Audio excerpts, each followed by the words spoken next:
स्वधर्म जागृतीचा विधायक बुरुज एनालायझर न्यूज, एनालायझर न्यूज। नमो निष्कल रूपाय, नमो निष्कल तेजसे, नमः सकलनाथाय, नमस्ते सकलात्मने, नमः प्रणवाचार्य, नमः प्रणवलिंगणे, नमः स्रष्टादिकर्तेश, नमः पंचमुखायते, पंचब्रह्मस्वरूपाय, पंचकृत्याय ते नमः। आत्मने ब्रह्मणे तुभ्यं अनंत गुणशक्तये, सकलाकलरूपाय शंभवे गुरवे नमः। नमः पार्वतीपते हर हर महादेव। भगवान शिवाचा विवाह पार्वतीशी करायचा आहे। आता बघा कशी गंमत चालली आहे सगळी। म्हणजे हे प्रकरण समजून घेण्यासाठी आपल्याला पहिल्यापासून बघावं लागेल। दक्षाच्या यज्ञात सतीनं स्वतःला जाळून घेतलं। त्यानंतर सतीच्या विरहात भगवान शिव अगदी व्याकुळ झाले। त्यांनी स्वतःला या सगळ्यातून दूर करून अगदी अलिप्त होऊन निष्काम होऊन तपश्चर्या करू लागले। तिकडे ब्रह्मदेवानी घोळ घालून ठेवलाय, राक्षस मारायला शिवपुत्र असला पाहिजे असं सांगितलंय। सगळे देव मिळून शिवाला विनंती करतायत, देवा लग्न करा। बर, देवाला नुसतं लग्न करा म्हणून भागत नाही, देवासाठी सुयोग्य पत्नी असली पाहिजे। सती ज्या जगदंबेचा अवतार होती त्या जगदंबेला विनंती केली आहे की देवी पुन्हा या, पुन्हा जन्माला या, पुन्हा शिवासोबत विवाह करा।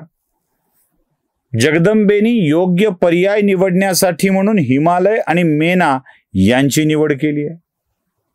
मेना आणि हिमालय यांनी जगदंबेची तपश्चर्या करून प्रसन्न करून घेतलंय आणि स्वतःच्या पोटी जगदंबेला पुत्री म्हणून घेतलंय।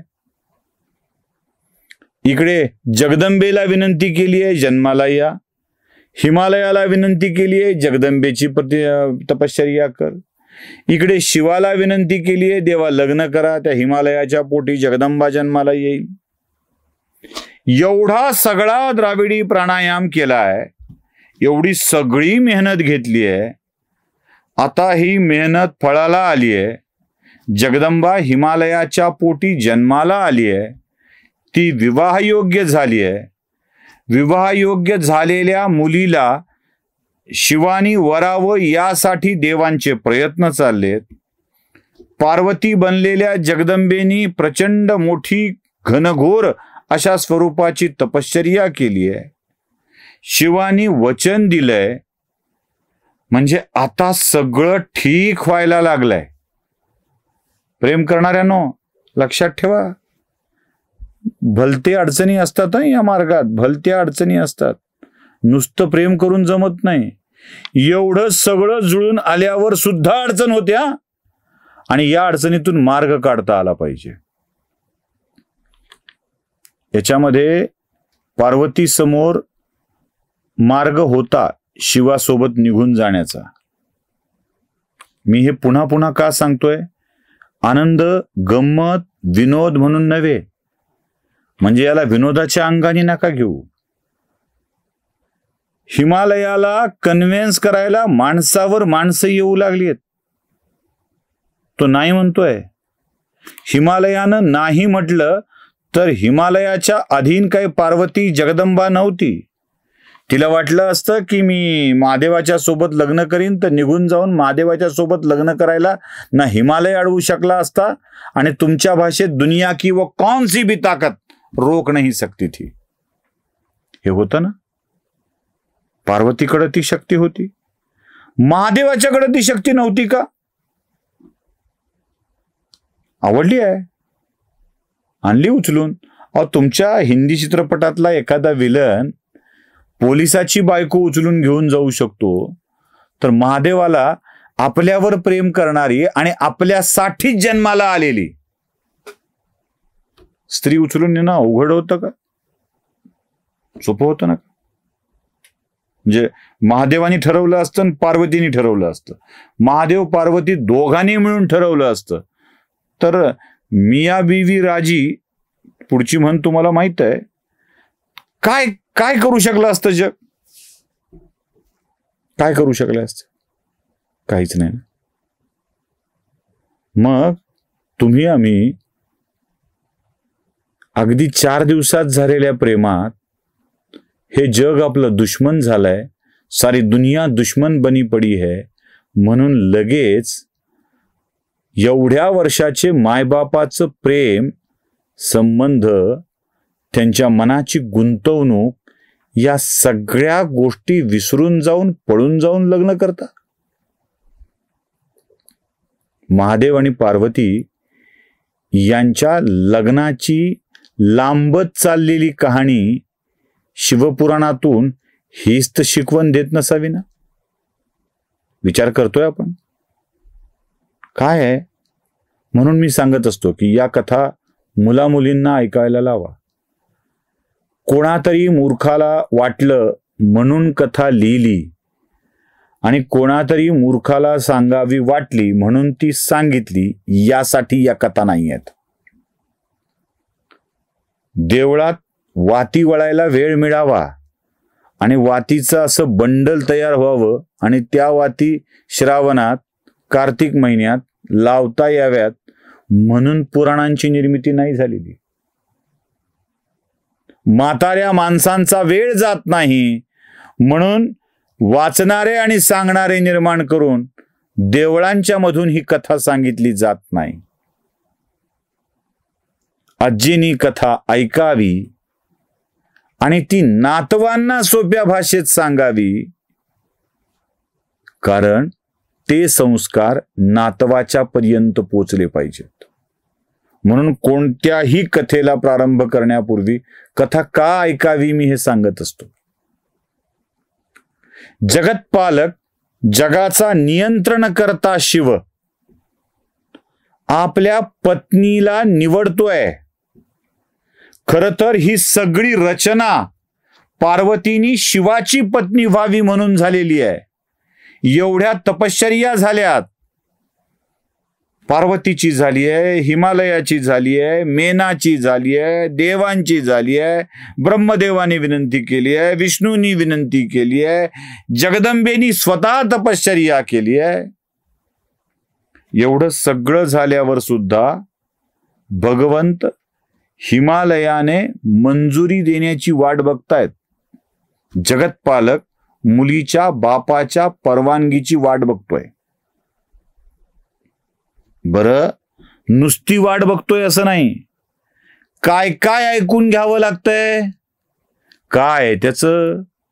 न घर न दार. देवानी देवाची ओळख करून द्यायला सप्तऋषींना पाठवलंय आणि सोबत माता अरुंधतींना पाठवलंय. त्याने सांगितले हे बाकी कुणाचं ऐकणार दिसत नाहीये, जरा सप्तऋषींनी जाऊन सांगावं. आधी देव कुटाणा करून आलेत हा भाग वेगळा, आपली खरी ओळख देऊन आलेत ते एक बरं असतं. आपली खरी ओळख देणं म्हणजे उगाच अमक आहे तमक आहे, इथं प्रॉपर्टी आहे तिथं प्रॉपर्टी आहे, अख्खा कर्जात बुडालाय. अख्खा कर्जात बुडालाय. घर घेतलंय पुण्यात पण कर्ज 1 कोटीचं आहे. गाडी घेतली आहे पुण्यात पण कर्ज 10 लाखाचं आहे. 24 लाखाचं पॅकेज आहे आणि 15 लाख तर कर्जाचे हप्ते फेडण्यात जातात. उरलेल्यात जगायचं आहे आणि पुन्हा बायको आली की फर्निचर घे, हे घे, ते घे, यात पुन्हा काय हप्ते जाणार आहेत. म्हणजे उरतंय किती? आपल्याकडे गाडी आहे, आपल्याकडे घर आहे असं सांगणारी माणसं खोटारडेपणाने मिळवतात आणि या खोटारड्या याच्यावरच विश्वास ठेवून आपण वावरत असतो. पण एखादा सभ्यपणाने सांगायला आला माझी 25 एकर जमीन आहे, भव्य वाडा आहे, माझ्याकडे काम करणारी 4-5 माणसं आहेत, नको शेतकऱ्याला नको, पोरीनी काय शेतीच बघायचं का, नको एकत्र कुटुंबात नको, रहाटगाडग फार असतं, कामाचा रगाडा संपत नाही, माझ्या पोरीनं फक्त राबायचंच का. जी अवस्था आपली आहे ना ती शिवाची आहे. प्रातिनिधिक आहेत शिव. कलियुगात येणारी अवस्था सुद्धा इथे प्रगट होते. म्हणून म्हणतोय शांतपणे निवांतपणे या कथा ऐकत जा. या कथा तुम्हाला आताच्या परिस्थितीशी जोडून देतात. सप्तऋषीला आणि अरुंधती मातेला आपली वस्तुस्थिती सांगितल्यावर कळवलंय की जा आणि त्याला सांगून या की तुझ्या मुलीसाठी शिव हाच योग्य वर आहे. गेले सप्तऋषी, म्हणाले अरे शिव जगाचा पिता आहे. ते म्हणले कसले जगाचा पिता, त्याला राहायला घर नाही. अरे म्हणले हे सगळं जगच त्याचं आहे, घराचं काय घेऊन बसलास. अहो म्हणले ते हाडाच्या माळा गळ्यात घालतो, अंगाला चिताभस्म लावतो, चिताभस्म लावलेल्या माणसाला मी पोरगी देऊ का. मग मात्र सप्तऋषी कहाणी सांगतायत. मी तुम्हाला मागच्या भागात म्हटलं होतं शिवाच्या अंगावरचं भस्म काय जरा नीट बघा. जेव्हा सतीने दक्षाच्या यज्ञामध्ये, सप्तऋषी हिमालयाला सांगतायत, सतीने दक्षाच्या यज्ञामध्ये स्वतःला भस्मसात करून घेतलं योगाग्नीनी, तेव्हा त्याच भस्माला शिवाने आपल्या अंगावर लावून घेतलाय. बायकोवर विलक्षण प्रेम, तिचं चिताभस्म आपल्या अंगाला लावून सदैव तिच्या सोबत असतात. अरे दक्षा, तुझी पोरगी पार्वती ही सतीचाच अवतार आहे, हे का विसरतोयस. इतकं प्रचंड प्रेम करतात तुझ्या लेकीवर शिव. जरा ऐक कर. अरुंधती माता मेनाजवळ गेल्यात, त्यांनाही तेच सांगतायत. पण मेना काय उत्तर देते तेही बघणं आवश्यक आहे. देवाला द्यायला आणि पदर नाही घ्यायला अशी अवस्था आहे. मेनाची, हिमवानाची अवस्था काय आहे आणि काय निर्णय होतोय ते बघूया पुढच्या भागात. नमः पार्वती पते हर हर महादेव.